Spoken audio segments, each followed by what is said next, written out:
Hello everyone, welcome once again to Commerce Made Easier. In today's lecture, we will discuss the valuation of goodwill. हमने पिछले जो lectures हैं उसमें हमने already discuss किया था रिकन्स्टिट्यूशन ऑफ पार्टनरशिप फर्म और रिकन्स्टिट्यूशन पार्टनरशिप फर्म में हमने किया था change in profit sharing ratio of the partners. तो पार्टनर्स जब कई बार प्रॉफिट शेयरिंग रेशियो चेंज करते हैं तो उसमें हमें जो अकाउंटिंग ट्रीटमेंट करना होता है उसमें हमने ऑलरेडी डिस्कस कर लिया है new calculation of new profit sharing ratio. उसके बाद हमने डिस्कस किया था कैलकुलेशन ऑफ सेक्रीफाइसिंग और gaining ratio after calculating the new profit sharing ratio. तो उससे किस पार्टनर को फ़ायदा हुआ, किस पार्टनर को नुकसान हुआ, हम ऑलरेडी डिस्कस कर चुके हैं। आज हम करेंगे third topic, valuation of goodwill. Meaning of goodwill: goodwill is an intangible asset which is earned by the business due to its good name और reputation in the eyes of people. तो goodwill जो होती है वो एक intangible asset है, अदृश्य जो है हमारी संपत्ति है, which is earned by the business.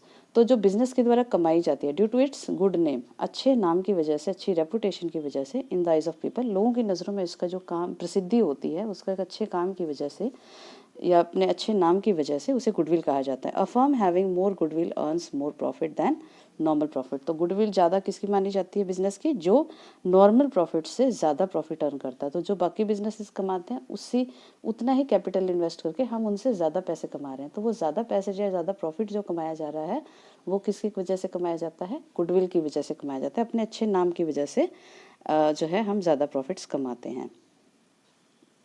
Then factors affecting the value of goodwill. तो कौन सी ऐसी चीज़ें हैं जो गुडविल को प्रभावित करती हैं, उसकी वैल्यू को अफेक्ट करती हैं? तो first is efficiency of the management. तो efficiency of the management means if the management will be efficient, more there will be more goodwill, your value of goodwill will be more. And on the other hand, if the management is inefficient, then value of goodwill will be less. इसका कारण क्या है कि जो efficient management होगी तो लोगों का उस पर विश्वास होगा बिजनेस पर कि इनकी मैनेजमेंट अच्छी है और ये बिजनेस को अच्छे से चलाएंगे। तो मैनेजमेंट अच्छा होगा तो वो जो इफेक्टिव वे में जो है अपने टारगेट्स को अचीव करेंगे और उनके लॉन्ग टर्म में भी बिजनेस को फ़ायदा होगा, ग्रो करेगा बिजनेस, अच्छा चलेगा। तो इसलिए लोगों का विश्वास उसमें ज़्यादा होता है, तो इससे उसकी गुडविल बढ़ती है। दूसरी तरफ अगर मैनेजमेंट इनएफिशिएंट होती है, मैनेजमेंट अच्छे से बिजनेस को नहीं चला पाती है, तो फिर उसका असर जो होता है नेगेटिवली बिजनेस के ऊपर होता है। लोगों का विश्वास बिजनेस में नहीं होता है, लॉन्ग टर्म में बिजनेस के ऊपर डाउट भी होता है कि लॉन्ग टर्म में बिजनेस चलेगा या नहीं चलेगा, तो जिसकी वजह से बिजनेस की जो गुडविल होती है वो कम हो जाती है। Then second factor is favourable location of the business. तो favourable location of the business means, तो अगर कोई बिजनेस अच्छी लोकेशन पे होगा, अच्छी भीड़ भाड़ वाले इलाके पे होगा जहाँ ज़्यादा पॉपुलेशन है और जहाँ पर ज़्यादा ग्राहक आते जाते हैं, तो यहाँ पर आने जाने की सुविधा है, कन्वीनियंट है पब्लिक के लिए आना जाना, तो ऐसे बिजनेस की लोकेशन जो है उससे गुडविल जो है उसकी बढ़ती है। दूसरी तरफ यदि बिजनेस जो है ऐसे इलाके में है जहाँ पर बहुत रिमोट एरिया है, जहाँ पर आना जाना कस्टमर के लिए मुश्किल है, स्पेशल एफर्ट्स उसे करने पड़ते हैं, दूर दराज के इलाके में है, तो उसमें वहाँ ऐसी जगह पर बिजनेस की जो गुडविल होती है वो कम हो जाती है। तो लोकेशन ऑफ बिजनेस जो होता है वो भी जो है गुडविल को प्रभावित करता है। तो फेवरेबल लोकेशन होगी, goodwill will be more, unfavourable location होगी तो there will be value of goodwill will be less. Then nature of business. तो वेदर बिजनेस प्रोवाइड सर्विसेज और मैन्युफैक्चर गुड्स और होलसेल रिटेल, तो किस तरह का नेचर है बिजनेस का, किस प्रकार का बिजनेस करते हैं, वो भी हमारे गुडविल को जो वैल्यू है उसको प्रभावित करती है। तो कई बार जो कन्वीनियंट गुड्स हम बना करके बेचते हैं, तो साबुन तेल वगैरह या इस तरह की चीज़ें, या स्पेशलिटी गुड्स हम बनाते हैं, तो ऐसे बिजनेस की जो गुड्स की गुडविल होती है वो ज़्यादा होती है। दूसरी तरफ जो होलसेलर्स हैं या उनकी गुडविल जो होती है कम होती है, क्योंकि उनका ज़्यादा टच में नहीं होते हैं वो लोगों के। तो नेचर ऑफ बिजनेस जो है वो किस तरीके का है, ये भी जो है गुडविल की वैल्यू को प्रभावित करता है। देन टाइप ऑफ प्रोडक्ट्स, उनकी क्वालिटी कैसी है। तो जो बिजनेस अच्छी क्वालिटी के प्रोडक्ट्स जो है गुड कस्टमर्स को प्रोवाइड करते हैं, ड्यूरेबल होते हैं, वो गुडविल जो होती है उनकी ज़्यादा होती है। दूसरी तरफ जो बिजनेस अच्छी क्वालिटी के प्रोडक्ट्स नहीं बनाते हैं, तो कुछ समय तक तो उनका सेल हो सकता है अच्छी हो जाए, लेकिन उसके बाद धीरे धीरे वो डाउन आ जाएगी, तो इसकी वजह से उसकी गुडविल जो है उसकी वैल्यू कम हो जाती है। तो इस तरीके से जो गुडविल के ये फैक्टर्स हैं गुडविल को प्रभावित करते हैं। उसके बाद नेक्स्ट हमारा जो पॉइंट है वो है profit earn by the business. तो business earning more profits have more goodwill and business earning less profits have less goodwill. तो जो बिजनेस ज़्यादा प्रॉफिट कमाते हैं तो उनके फ्यूचर भी जो होते हैं ब्राइट होते हैं, उसकी लोगों का उनका विश्वास ज़्यादा होता है, तो इससे उनकी गुडविल ज़्यादा अच्छी होती है। और दूसरी तरफ जो बिजनेस जो होते हैं कम प्रॉफिट कमाते हैं, जिनके प्रॉफिट में स्टेबिलिटी नहीं होती है, वो कभी उनको प्रॉफिट हो रहा है कभी लॉस हो रहा है, तो उसमें बहुत सारी फ्लक्चुएशंस होती हैं, तो ऐसे बिजनेस की जो गुडविल होती है वो भी लेस हो जाती है। Then favourable contracts, favourable contracts means business having favourable contract in hand have more goodwill. तो बिजनेस जब हम करते हैं तो हमारे मान लीजिए किसी अच्छी कंपनीज के साथ हमारे कॉन्ट्रैक्ट है, हमारे को बड़े बड़े असाइनमेंट्स मिले हैं, तो उससे हमारी गुडविल इंक्रीज होती है, क्योंकि उससे हमारे बिजनेस जो है वो आगे फ्यूचर में ग्रो करने के चांसेस होते हैं, डेवलपमेंट होता है उसका। तो इससे अच्छे कॉन्ट्रैक्ट्स यदि हमारे हाथ में होते हैं तो हमारे गुडविल की बिजनेस की जो गुडविल होती है उसकी वैल्यू इंक्रीज होती है। Then duration of the business, तो बिजनेस जितना पुराना होगा उतना लोगों का विश्वास बिजनेस पे ज़्यादा होगा, क्योंकि वो अच्छा वेल एस्टेब्लिश्ड बिजनेस है और लोग उसके बारे में अच्छे से जानते हैं कि कैसा बिजनेस है, किस तरह के प्रोडक्ट्स बनाता है, जो भी है। तो उससे जो है उसका विश्वास जो है, अच्छी रेपुटेशन जो है लंबे समय में वो अपनी बना लेता है। तो ऐसे गुडविल जो होती है बिजनेस की ज़्यादा हो जाती है। दूसरी तरफ जो नए बिजनेसेस होते हैं उनकी गुडविल कम होती है, क्योंकि अभी लोग उसके बारे में ज़्यादा अच्छी तरह जानते नहीं हैं और उसमें धीरे धीरे टाइम लगता है गुडविल को बनाने में। तो ऐसे में जो नए बिजनेसेस होते हैं उनको अभी वेल एस्टेब्लिश्ड वो नहीं होते हैं, तो इसलिए उनकी गुडविल जो होती है वो कम होती है। देन इंडस्ट्रियल रिलेशंस, तो business having good relation between the management and the workers have more goodwill value.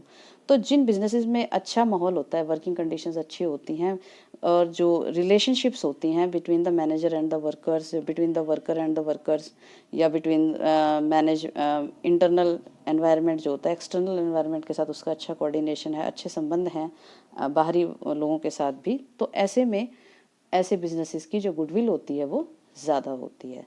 और दूसरी तरफ अगर संबंध अच्छे नहीं हैं, निरंतर लड़ाई झगड़े हो रहे हैं, लॉकडाउन्स हो रहे हैं, स्ट्राइक्स हो रही हैं बिजनेस में, तो उससे जो है बिजनेस की नाम जो है वो खराब होता है, उसकी गुडविल जो होती है उससे वैल्यू कम हो जाती है। तो ये कुछ ऐसे फैक्टर्स थे जो गुडविल की वैल्यू को प्रभावित करते हैं। तो गुडविल की वैल्यू हमेशा फिक्स नहीं रहती है, ये इंक्रीज या डिक्रीज होती रहती है। जिस तरह से बिजनेस परफॉर्म करेगा, जैसे जैसे वो काम करेगा, वैसे वैसे उस बिजनेस की जो गुडविल है वो मार्केट वैल्यू जो है उसकी वो इंक्रीज डिक्रीज होती रहती है। तो ये टाइम टू टाइम हम इसको कैलकुलेट करते रहते हैं। तो गुडविल का जो वैल्यूएशन होता है वो हम कब कब करते हैं, कब कब हमें इसकी कैलकुलेशन करनी पड़ती है। Need of valuation of goodwill in partnership business, goodwill is valued at the time of change in profit sharing ratio among the partners. Change in profit sharing ratio among the partners, क्योंकि यहाँ पर जब जब firm का reconstitution होता है तब तब हमें गुडविल की जो है वैल्यूएशन करनी पड़ती है कि इस समय हमारी जो बिजनेस की गुडविल है वो कितनी है। तो ये change in profit sharing ratio अभी हमारा टॉपिक चल ही रहा है, हम उसके बारे में डिस्कस कर रहे हैं, तो हम इसलिए गुडविल का वैल्यूएशन सीख रहे हैं। Second is admission of a partner, तो जब कोई नया व्यक्ति हमारे बिजनेस में पार्टनर बन के आता है तो उस समय भी हम जो है गुडविल का वैल्यूएशन करते हैं, क्योंकि रिकॉन्स्टिट्यूशन ऑफ फर्म हो रहा है। Then retirement of the partner, तो जब कोई पार्टनर बिजनेस छोड़ करके जा रहा है, रिटायर हो रहा है, तब भी हम जो है गुडविल का वैल्यूएशन करते हैं, क्योंकि उसे हमें पार्टनर को जो है हम जाने वाले को हम गुडविल का हिस्सा देते हैं। Then death of a partner, by chance किसी पार्टनर की यदि डेथ हो जाती है तो उस समय भी रिकॉन्स्टिट्यूशन होता है, बचे हुए पार्टनर दोबारा से जो है अपने आपस में जो नया एग्रीमेंट साइन करते हैं, तो रिकॉन्स्टिट्यूशन ऑफ द फर्म होता है, इसलिए डेथ ऑफ पार्टनर के केस में भी गुडविल का वैल्यूएशन किया जाता है। Then dissolution of the business involving its sale, तो गोइंग कंसर्न बिजनेस मानते हुए हम जो है निरंतर आगे भी भविष्य में चलेगा, तो जब हम अपने बिजनेस को किसी को सेल करते हैं तो उस समय हम अपने बिजनेस को डिसॉल्व करके और किसी और को उसको सेल कर देते हैं, तो ऐसे में हम जो है उस समय भी गुडविल का वैल्यूएशन करते हैं। Then amalgamation of partnership firms, तो कई बार दो फर्म्स जो होती हैं वो आपस में मिलकर के एक हो जाती हैं, तो उस समय भी जो है वो बड़ी फर्म बनाने के लिए छोटी फर्म्स आपस में कई बार अमेलगमेट की जाती हैं, तो उस समय भी गुडविल का वैल्यूएशन किया जाता है। तो ये अलग अलग अवसर हैं जिस पर हम गुडविल का वैल्यूएशन करते हैं। चलिए अब हम डिस्कस करते हैं methods of valuation of goodwill. तो गुडविल को कैलकुलेट करने के कौन कौन से अकाउंटिंग जो मेथड्स हैं हम यूज़ करते हैं। First method is average profit method. Average profit method में हम प्रॉफिट्स के जो पिछले कुछ सालों के एवरेज प्रॉफिट होते हैं उनका एवरेज लेकर के इसको करते हैं। Then super profit method, then capitalisation method of capitalisation of average profit और सुपर प्रॉफिट। तो हम सुपर प्रॉफिट एवरेज प्रॉफिट का कैपिटलाइजेशन करके गुडविल को निकालते हैं। तो ये तीन मेथड्स हैं हमारे पास और इसको हम वन बाय वन डिस्कस करेंगे। तो हम सबसे पहले डिस्कस करेंगे average profit method. In this method goodwill is valued on the basis of the average profit of the past 4 to 5 years. Then goodwill value of goodwill is calculated by multiplying average profit with the number of years purchased. Some time before calculating average profit some adjustment में be done in the past profits. तो any abnormal loss और loss due to theft, fire, accident etcetera और non recurring expenses will be added back to the profits. And similarly any abnormal loss and abnormal income of that is of non recurring nature will be deducted from the profit.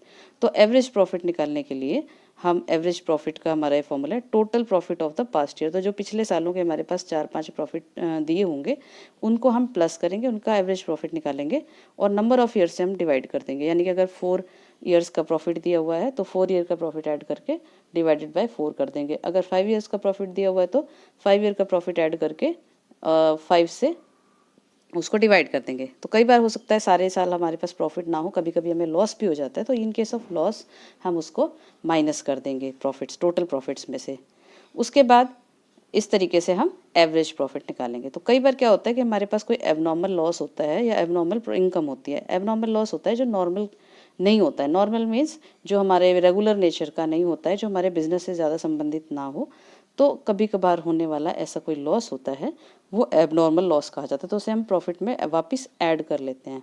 इसी तरीके से कोई abnormal income होती है तो जिससे profit ज़्यादा दिखाई देता है तो उसको हम माइनस कर देते हैं, क्योंकि वो रेगुलर होने वाली इनकम नहीं है, हमें हर साल वो हम नहीं कमाते हैं, तो इसलिए हम उसे माइनस करते हैं ताकि हम एक नॉर्मल प्रॉफिट हमें मिल सके, जिससे कि अगर मान लो वो एबनॉर्मल प्रॉफिट या एबनॉर्मल लॉस ना हुआ होता तो फिर हमारा प्रॉफिट कितना होता, तो उसको हम एडजस्ट कर लेते हैं पहले ही।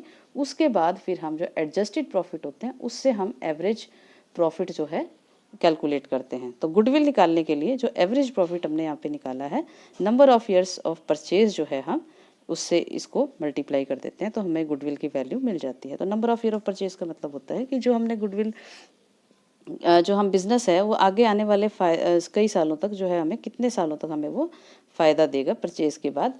तो इससे हमें ये ऑलरेडी क्वेश्चन में जो होता है आपके गिवन होता है, इसको आपको कैलकुलेट करने की आवश्यकता नहीं होती। तो हमें बस पहले हमें जो एवरेज प्रॉफिट है या सुपर प्रॉफिट या जो भी आपको दिया होगा क्वेश्चन के अकॉर्डिंग हम वो कैलकुलेट करेंगे और उसको फिर हम गुडविल कैलकुलेट करने के लिए number of years of purchase से उसको हम मल्टीप्लाई कर देंगे। तो अब हम इसे एक एग्जाम्पल की हेल्प से समझते हैं। A firm profit of the past 5 years were as follows. तो एक फर्म के हमें प्रॉफिट गिवन है। ईयर 2015 का प्रॉफिट है 20,000, ईयर 2016 का प्रॉफिट है 40,000, ईयर 2017 का लॉस है 20,000 रुपीज़ एंड 2018 ईयर का जो प्रॉफिट है दैट इज़ 30,000 रुपीज़। तो पहले 3 साल का प्रॉफिट है, 1 साल हमें लॉस हुआ है। उसके बाद 2019 में 50,000 रुपीज़ का फिर से हमें प्रॉफिट हुआ है। तो 4 सालों का हमें प्रॉफिट हुआ है, 1 साल हमें लॉस हुआ था। Calculate goodwill of the firm on the basis of the average profit method. Number of year of purchase is 4 year. तो ये हमें गिवन है 4 ईयर का नंबर ऑफ ईयर परचेज और हमें गुडविल की वैल्यू कैलकुलेट करनी है एवरेज प्रॉफिट मेथड से। तो सबसे पहले हम एवरेज प्रॉफिट का फॉर्मूला लिखेंगे। Average profit is equal to total profit of the last 5 years divided by number of years. तो 5 ईयर्स का हमें प्रॉफिट गिवन है, नंबर ऑफ ईयर्स भी 5 ही है।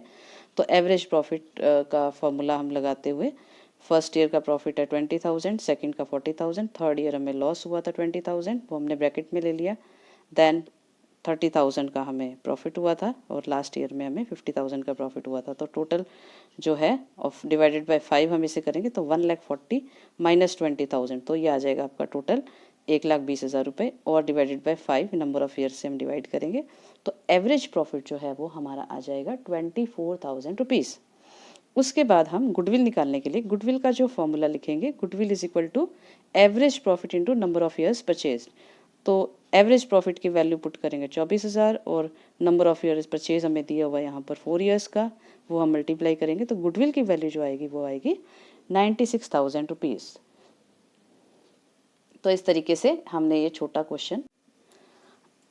अब हम यहाँ पर एक थोड़ा सा बड़ा क्वेश्चन ले रहे हैं जिससे हम थोड़ा सा डिफिकल्टी लेवल भी हम बढ़ा रहे हैं। जो पिछला क्वेश्चन हमने अभी किया है वो बहुत इजी क्वेश्चन था, बहुत सिंपल था, लेकिन एग्जाम में किसी भी तरह का क्वेश्चन आ सकता है, तो हर चीज़ के लिए हमें रेडी रहना है।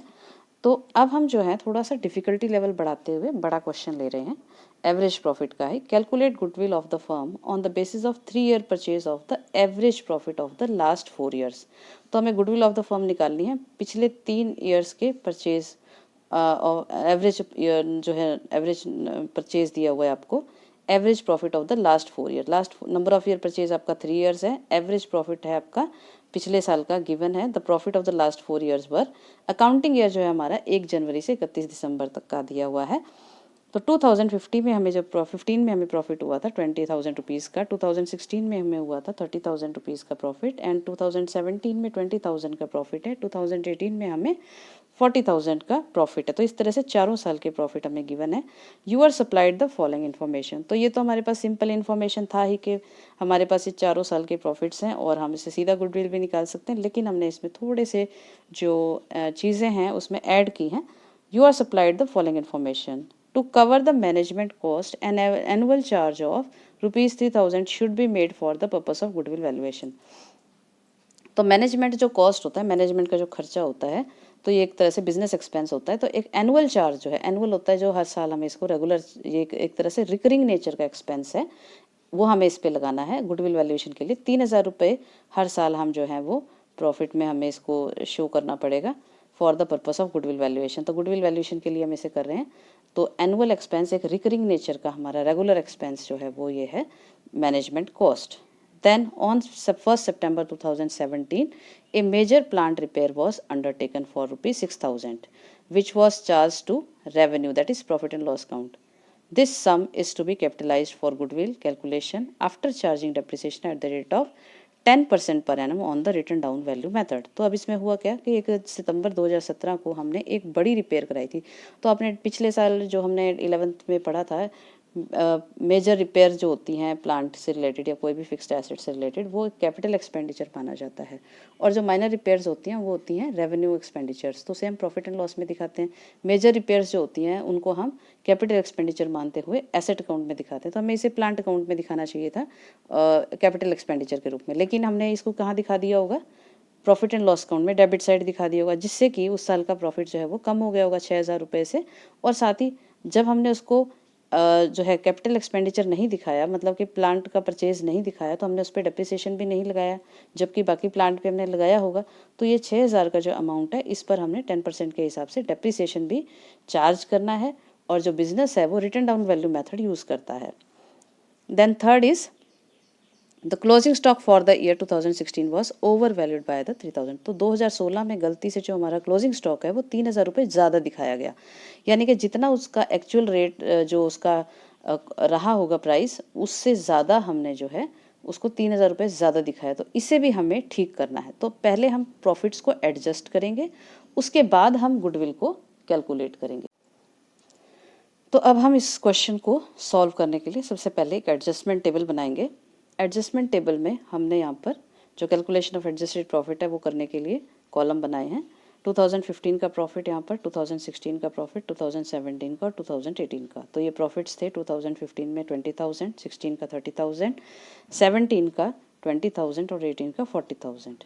तो सबसे पहला पॉइंट था हमारा मैनेजमेंट कॉस्ट हमें चार्ज करना है। एनुअल चार्ज था वो हमें प्रॉफिट पे चार्ज करना है। तो 3,000 हर साल हमने जो है माइनस करने हैं उसमें से, हर साल के प्रॉफिट में से। तो हमारा जो प्रॉफिट रिमेनिंग प्रॉफिट होगा वो आ जाएगा 17,000 2015 का, 2016 का आ जाएगा 27,000, 2017 का आ जाएगा 27,000 और 2018 का आ जाएगा 37,000 रुपीज़। उसके बाद हम इसमें जो हमने मशीन खरीदी थी कैपिटल एक्सपेंडिचर, वो हम इसमें ऐड बैक करेंगे, क्योंकि वो 6,000 रुपये हमने प्रॉफिट और लॉस से चार्ज किए होंगे, माइनस कर दिए होंगे। तो अब हमें जो है वो इससे हमारा प्रॉफिट कम हो गया होगा, क्योंकि डेबिट साइड हमने दिखाया होगा रिपेयर के नाम से। तो अब हम इसको ठीक करेंगे। तो 6,000 रुपीज़ जो है हम वापस ऐड बैक करेंगे 2017 के प्रॉफिट में, तो जिससे ये प्रॉफिट इंक्रीज़ होकर बन जाएगा 23,000। तो बाकी के साल के प्रॉफिट जो है वो एज इट इज़ रहेंगे। 17,015 का रहेगा, 16 जो है 16 का रहेगा 27,000 और 23,000 हो गया आपका 2017 का, और 37,000 हो गया आपका 2018 का। उसके बाद जो हमने ये कैपिटल एक्सपेंडिचर हुआ हमारा मशीन पर, उस पर हमने डेप्रिसिएशन भी नहीं लगाया था। तो यहाँ पर डेप्रिसिएशन ऑन मशीन जो है हम वो प्रॉफिट में से माइनस करेंगे, वो हमने डेबिट करना था प्रॉफिट में से। तो यहाँ पर जो 6,000 के हमने वर्किंग नोट्स हैं हमारे यहाँ पर देखिए, 6,000 की हमारी जो मशीन थी उस पर 4 महीने का, क्योंकि वो 1 सितंबर को ख़रीदा गया था, तो 1 सितंबर से 31 दिसंबर तक का जो डेप्रिसिएशन के लिए हमें जो टाइम पीरियड है वो उसके हिसाब से हमें लगाना है। तो 4/12, तो 12 महीने में से 4 महीने का हमारा जो है डेप्रिसिएशन लगेगा इनटू 10/100, 10 है जो इसका रेट ऑफ डेप्रिसिएशन है, तो 10% के हिसाब से हमें 4 महीने का डेप्रिसिएशन 6000 की मशीन पे लगाया, तो आंसर इज़ 200 रुपीज़, तो 200 रुपये का डेप्रिसिएशन हो गया। तो उसके बाद हम यहाँ पर हमने 200 रुपये प्रॉफिट में से माइनस कर दिए, तो ये आपका जो बच गया है प्रॉफिट वो आ गया है 23,000 में से 200 माइनस करके 22,800 रुपीज़। तो इस तरीके से ये यहाँ पर आ गया। उसके बाद जो क्योंकि ये रिटर्न डाउन वैल्यू मेथड हम यूज़ कर रहे हैं, तो 6000 की मशीन में से 200 रुपये जब हम माइनस करेंगे तो हमारे पास जो बचेगा वैल्यू बचेगी प्लांट की अगले साल 2018 में 17 में हमने ख़रीदा था वो, मतलब उसकी रिपेयर कराई थी, तो 4 महीने का उस पर डेप्रिसिएशन ऑलरेडी चार्ज कर दिया हमने। तो 6000 में से जो अगले साल भी हम उस पर डेप्रिसिएशन चार्ज करेंगे, क्योंकि वो एक अगले साल भी हमने उस पर चार्ज नहीं किया था डेप्रिसिएशन, तो हमें माइनस करना पड़ेगा। तो 6000 में से 200 माइनस करके हमारे पास आते हैं 5800, तो ये उसकी 2018 में वैल्यू है प्लांट की जो हमने रिपेयर कराया था। तो उसके बाद उसका 10% का पूरे साल का डेप्रिसिएशन हम चार्ज करेंगे, 580 रुपीज़ इसका डेप्रिसिएशन। तो हम 2018 में 580 रुपये का जो 6000 की मशीनरी थी हमारे पास, उस समय जो 5800 की रह गई है उस पर 580 रुपीज़ का डेप्रिसिएशन चार्ज कर दिया। तो 37,000 जो प्रॉफिट था उसमें से 580 माइनस करके हमारे पास आ जाएगा 36,420। तो इतने रुपए हमारे पास ये प्रॉफिट हमारा बचता है। उसके बाद ये हमारे जो हैं एडजस्टमेंट हो गए हैं। अब प्रॉफिट ये आ गए हमारे पास 17,000, 27,000, 22,800 एंड 36,420। उसके बाद थर्ड पॉइंट हमारा ये था कि 2016 का जो हमारा प्रॉफिट है वो 3,000 रुपये, जो क्लोजिंग स्टॉक है वो ओवर वैल्यू किया गया था, 3,000 रुपये से दिखाया गया था। तो यहाँ पर हम इमेजिन करके आप देख सकते हो यहाँ पर कि 2016 का जो हमारा एक प्रॉफिट और लॉस अकाउंट हमने बनाया होगा उस समय हमने कैसे शो किया होगा। तो यहाँ पर देखिए क्रेडिट साइड में हमने बाय क्लोजिंग स्टॉक 3,000 रुपये ज़्यादा दिखाए होंगे, जो भी उसकी वैल्यू रही होगी 10,000, 20,000, 30,000, उसमें 3,000 एक्सेस हमने शो किया होगा। तो जब क्रेडिट साइड एक्सेस हुआ होगा तो उसमें जब हम प्रॉफिट निकालते हैं तो क्रेडिट माइनस डेबिट करते हैं, तो क्रेडिट में जो है डेबिट माइनस करने के बाद प्रॉफिट भी हमारा इंक्रीज़ हो गया, क्योंकि क्रेडिट साइड ज़्यादा थी डेबिट साइड कम रही होगी, तो 3,000 से जो है प्रॉफिट भी हमारा इंक्रीज़ हो गया होगा। तो इस इंक्रीज्ड प्रॉफिट को हमें रिड्यूस करना है, कम करना है, और एक्चुअल जो हमारा प्रॉफिट हुआ होगा वो हमें फाइंड आउट करना है। तो 2016 में जो over value of closing stock है वो हम लेस कर देंगे, कम कर देंगे प्रॉफिट, यानी कि एक्चुअल में प्रॉफिट हमें 27,000 नहीं हुआ होगा, कितना हुआ होगा 24,000 हुआ होगा। 3,000 हमने निकाल दिए क्योंकि वो ज़्यादा दिखाए गए थे गलती से, तो 24,000 हमारा जो प्रॉफिट है एक्चुअल में वो हुआ। तो ये हमने इसको ठीक किया। तो अब हमारा प्रॉफिट जो है, बाकी प्रॉफिट्स हमारे तो बाकी सालों के सेम हैं, सिर्फ ये प्रॉफिट हमारा 2016 का डिक्रीज़ हुआ है एडजस्टमेंट के बाद। उसके बाद क्योंकि ये एक जो है अगले साल भी कैरी फॉरवर्ड हुआ होगा ये, क्योंकि जो इस साल का 2016 का क्लोजिंग स्टॉक है वो 2017 का ओपनिंग स्टॉक बना होगा। तो जब 2017 का ओपनिंग स्टॉक हमने 2016 में हमने ज़्यादा दिखा रखा था क्लोजिंग स्टॉक, तो 2017 में भी ये जो है ज़्यादा ही दिखा होगा। तो यानी कि ओपनिंग स्टॉक यानी कि डेबिट साइड अब इस साल ज़्यादा हो गया। तो जब डेबिट साइड ज़्यादा हो गया, क्रेडिट साइड फिर कम रहा होगा। तो जब हमने क्रेडिट में से डेबिट का बैलेंस माइनस करके प्रॉफिट निकाला होगा तो 3,000 रुपये कम आया होगा प्रॉफिट, क्योंकि यहाँ पर 3,000 रुपये ओपनिंग स्टॉक में ज़्यादा दिखाए गए हैं गलती से। तो इसको सुधारने के लिए हम 3,000 रुपये जो हैं ओवर वैल्यूएशन जो हमने ओपनिंग स्टॉक का किया था वो हम इसमें वापस ऐड बैक कर देंगे।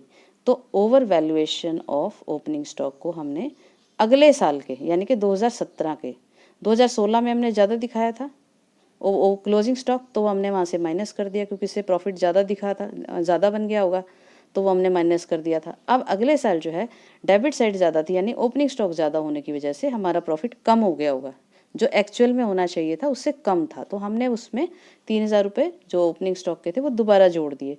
तो दोबारा ऐड करने से जो हमारा प्रॉफिट है वो बढ़ करके 25,800 रुपीज़ हो गया होगा।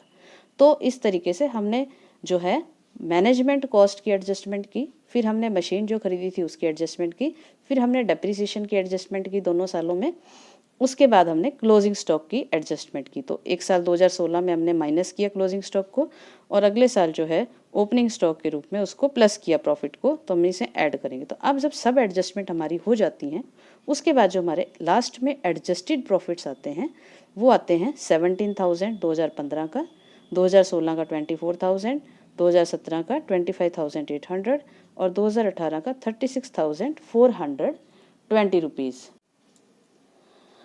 तो ऊपर जो हमने कैलकुलेशंस करी हैं, एडजस्टमेंट कर दी टेबल में, उसके बाद एडजस्टेड प्रॉफिट हमारे पास आ गए हैं। तो एवरेज प्रॉफिट अब हम निकालेंगे। एवरेज प्रॉफिट का फॉर्मूला लगाएंगे, total profit of the past 4 years divided by number of years. तो एवरेज प्रॉफिट के लिए टोटल जो प्रॉफिट हमने यहाँ पर एडजस्टेड प्रॉफिट लिए हैं। ये नहीं कि जो ओपनिंग शुरू में हमें क्वेश्चन में दिए हुए थे वो प्रॉफिट हमने नहीं लेने हैं।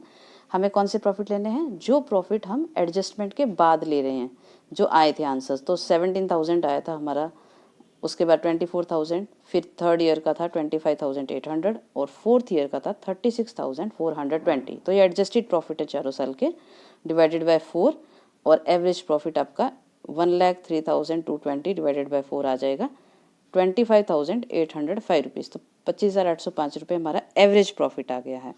अब हम गुडविल कैलकुलेट करेंगे। तो गुडविल का फॉर्मूला क्या है? Average profit into number of years purchased. तो एवरेज प्रॉफिट कितना आया था हमारा? 25,805 rupees into number of year purchase था हमारा 3 ईयर्स। तो 3 साल से हम मल्टीप्लाई करेंगे तो गुडविल की जो हमारी वैल्यू है वो आ जाएगी ₹77,415 रुपीज़। तो इस तरीके से जो गुडविल का कैलकुलेशन है हम करेंगे। पहले हम प्रॉफिट्स को एडजस्ट करेंगे, उसमें कोई एबनॉर्मल लॉस या एबनॉर्मल इनकम है उसको हम एडजस्ट करेंगे। उसके बाद फिर हम एडजस्टेड प्रॉफिट्स को लेकर के एवरेज प्रॉफिट निकाल के फिर हम गुडविल का कैलकुलेशन करेंगे। तो ये एक बड़ा डिफ़िकल्टी लेवल वाला क्वेश्चन है। जो मैक्सिमम डिफ़िकल्टी लेवल इस तरह के टॉपिक में आ सकता है वो ये है। एवरेज प्रॉफिट मेथड में कई बार एक मेथड और दिया होता है, that is weighted average profit method. तो वेटेड एवरेज प्रॉफिट मेथड क्या होता है? ये अभी हमने जो अभी profit method average profit method किया था that is a normal average profit method. तो कई बार हमें वेट्स दिए होते हैं क्वेश्चन में और उन वेट्स को यूज़ करके हमें जो है प्रॉफिट को नॉर्मलाइज करना होता है, जिससे कि हम सही तरीके से प्रॉफिट को निकाल सकें और फिर गुडविल की एग्जैक्ट वैल्यू हम देख सकें। तो एग्जाम्पल की हेल्प से हम समझते हैं। The profit of the firm for the last 5 years were.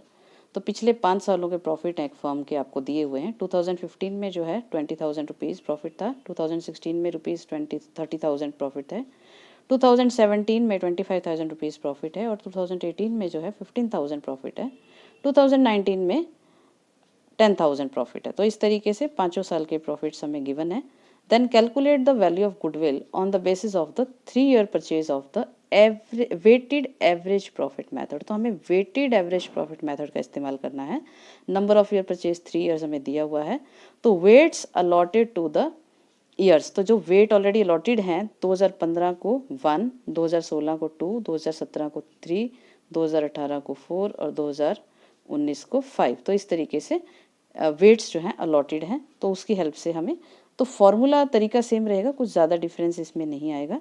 तो ईयर हमने यहाँ पे लिख लिए हैं, प्रॉफिट हमने यहाँ पर ले लिया है। 2015 का 20,000 प्रॉफिट है, 2016 का 30,000 है, 2017 का 25,000 है, 2018 का 15,000 है और 2019 का 10,000 प्रॉफिट है। तो इस तरीके से हमने प्रॉफिट्स लिख लिए हैं। उसके बाद जो है वेट्स हमने इनके लिख लिए हैं यहाँ पर, W से इसको हमने डिनोट किया है। तो 2015 को 1 से, 2016 को 2 से, 2017 को 3 से और 2018 को 4 से, 2019 को 5 से। तो टोटल जो सम ऑफ वेट है दैट इज़ 15। तो 15 इसको हम टोटल कर लेंगे, वेट्स का सम हमने ले लिया, यहाँ पर 15 आ गया। उसके बाद हम प्रोडक्ट निकालेंगे। तो प्रोडक्ट निकालने के लिए प्रॉफिट को मल्टीप्लाई करेंगे हम वेट से। तो जिस साल का जो प्रॉफिट है उसको उसी साल के वेट से हमें मल्टीप्लाई करना होगा। तो प्रोडक्ट निकालेंगे हम यहाँ पर प्रॉफिट इंटू वेट। तो जैसे 2015 का हमने प्रॉफिट है 20,000 और 1 इसका वेट है, तो 20,000 इंटू 1 ये आ गया आपका 20,000। देन 2016 का प्रॉफिट है 30,000, 30,000 इंटू 2 आ गया 60,000। देन 25,000 इंटू 3 ये आ गया आपका प्रोडक्ट 75,000। तो 15,000 इंटू 4 60,000 प्रॉफिट आ गया। देन 10,000 इंटू 5 ये आ गया 50,000 प्रॉफिट। तो इस तरीके से हमने प्रोडक्ट्स ले लिए हैं। देन सम ऑफ प्रोडक्ट्स कितना हो गया? इनको सबको टोटल कर देंगे, हम प्लस कर देंगे। 2,65,000 हमारा जो है सम ऑफ प्रोडक्ट आ गया है। अब वेटेड एवरेज प्रॉफिट निकालने का फॉर्मूला क्या है? Sum of product divided by sum of weights. तो सम ऑफ प्रोडक्ट कितना आया था आपका? 2,65,000 रुपीज़ और वेट जो है वो आपका 15 है। तो 15 प्रोडक्ट को वेट से हमें यहाँ पर डिवाइड करना है। तो यहाँ पर जो वेटेड एवरेज प्रॉफिट आएगा आपका डिवाइड करने के बाद 17,667, तो ये जो है 66.66 आ रहा था, इसको हमने राउंड ऑफ कर लिया है। तो 17,667 जो आपका वेटेड एवरेज प्रॉफिट आया। तो अब हम गुडविल जो निकालते हैं वो सेम तरीके से निकलेगी, इसमें कोई चेंज नहीं है। Goodwill is equal to weighted average profit into number of years purchased. तो यहाँ एवरेज प्रॉफिट की जगह हमने क्या लिया है, वेटेड एवरेज प्रॉफिट लिए हैं into number of year purchase. तो 17,667 वेटेड एवरेज प्रॉफिट है, इनटू 3 जो है वो नंबर ऑफ ईयर परचेज है, तो 3 से मल्टीप्लाई करेंगे तो आपका जो गुडविल की वैल्यू आएगी वो आएगी 53,000 रुपीज़। तो ये गुडविल हमारी इस तरीके से आएगी। तो आज के जो लेक्चर है उसमें हमने बहुत सारी चीज़ें सीखी हैं। गुडविल का वैल्यूएशन ये बहुत ही इंपॉर्टेंट टॉपिक है, एग्ज़ाम में बहुत बार इसमें से क्वेश्चन आता ही आता है। और इसके हमने आज एक फर्स्ट मेथड सीखा है, एवरेज प्रॉफिट मेथड, किस तरह से जो है गुडविल का वैल्यूएशन होता है, कब कब गुडविल का वैल्यूएशन होता है, और कौन से फैक्टर्स हैं जो गुडविल की वैल्यू को प्रभावित करते हैं, इंक्रीज या डिक्रीज करते हैं। तो इसकी वैल्यू हमेशा चेंज होती रहती है, फ्लक्चुएट होती रहती है। जैसे जैसे बिजनेस परफॉर्म करेगा वैसे वैसे उसकी वैल्यू इंक्रीज या डिक्रीज होती चली जाएगी। तो आशा है आज का आपको ये लेक्चर अच्छे से समझ में आया होगा। इसके और ज़्यादा न्यूमेरिकल्स जो हैं आप प्रैक्टिस करिए, जिससे कि आपको ये अच्छे से याद हो जाए। नेक्स्ट वीडियो में हम जो बाकी के 2 मेथड्स हैं, super profit method and capitalisation method, उसको डिस्कस करेंगे। तो आज का वीडियो आपको कैसा लगा हमें ज़रूर बताइए, और लाइक कीजिए, सब्सक्राइब कीजिए और शेयर कीजिए। Thank you.